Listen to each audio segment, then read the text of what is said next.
ಶಿಡ್ಲಘಟ್ಟ ವಾಸವಿ ವಿದ್ಯಾಸಂಸ್ಥೆಯ ಆವರಣದಲ್ಲಿ ಶ್ರೀ ಕ್ಷೇತ್ರ ಧರ್ಮಸ್ಥಳ ಗ್ರಾಮಾಭಿವೃದ್ಧಿ ಯೋಜನೆಯ ಜ್ಞಾನ ವಿಕಾಸ ಕೇಂದ್ರ ಹಾಗೂ ಪ್ರಗತಿ ಬಂಧು ಸ್ವಸಹಾಯ ಸಂಘಗಳ ಒಕ್ಕೂಟದಿಂದ ಮಹಿಳಾ ಜ್ಞಾನ ವಿಕಾಸ ಕಾರ್ಯಕ್ರಮದಡಿ ಹಮ್ಮಿಕೊಂಡಿದ್ದ ತಾಲೂಕು ಮಟ್ಟದ ಮಹಿಳಾ ವಿಚಾರಗೋಷ್ಠಿಯಲ್ಲಿ ಅವರು ಮಾತನಾಡಿದರು.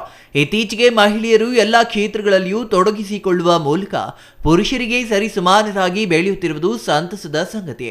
ಪೂಜ್ಯ ಡಾಕ್ಟರ್ ವೀರೇಂದ್ರ ಹೆಗ್ಗಡೆಯವರು ದೂರದೃಷ್ಟಿಯಿಂದ ಜಾರಿಗೆ ತಂದಿರುವ ಯೋಜನೆಗಳು ಎಲ್ಲರ ಅಭ್ಯುದಯಕ್ಕೆ ಕಾರಣವಾಗಿದ್ದು, ಪ್ರತಿಯೊಬ್ಬ ಮಹಿಳೆಯೂ ಈ ಎಲ್ಲ ಯೋಜನೆಗಳ ಪ್ರಯೋಜನ ಪಡೆದು ಆರ್ಥಿಕವಾಗಿ ಸದೃಢರಾಗುವ ಮೂಲಕ ಸ್ವಾಸ್ಥ್ಯ ಸಮಾಜ ನಿರ್ಮಾಣಕ್ಕೆ ಕಾರಣರಾಗಬೇಕು ಎಂದರು.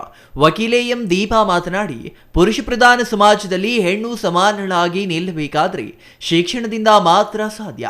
ಮಹಿಳೆಯರಿಗೆ ಕಾನೂನಿನ ಅರಿವು ಮುಖ್ಯ. ಕಾನೂನಿನ ಅರಿವಿದ್ದರೆ ದೌರ್ಜನ್ಯ, ದಬ್ಬಾಳಿಕೆಗಳನ್ನು ತಡೆಯಲು ಸಾಧ್ಯವಾಗುತ್ತದೆ ಎಂದರು. ಇನ್ನು ಈ ಕಾರ್ಯಕ್ರಮದಲ್ಲಿ ವಾಸವಿ ವಿದ್ಯಾಸಂಸ್ಥೆಯ ಶಿಕ್ಷಕ ಎಎಸ್ ಹರೀಶ್, ಶ್ರೀ ಕ್ಷೇತ್ರ ಧರ್ಮಸ್ಥಳ ಗ್ರಾಮಾಭಿವೃದ್ಧಿ ಯೋಜನಾಧಿಕಾರಿ ಸುರೇಶ್ ಗೌಡ, ಇನ್ನೂ ಹಲವರು ಹಾಜರಿದ್ದರು. ಛಾಯಾ ರಮೇಶ್, ಸಿಟಿವಿ ನ್ಯೂಸ್, ಶಿಡ್ಲಘಟ್ಟ.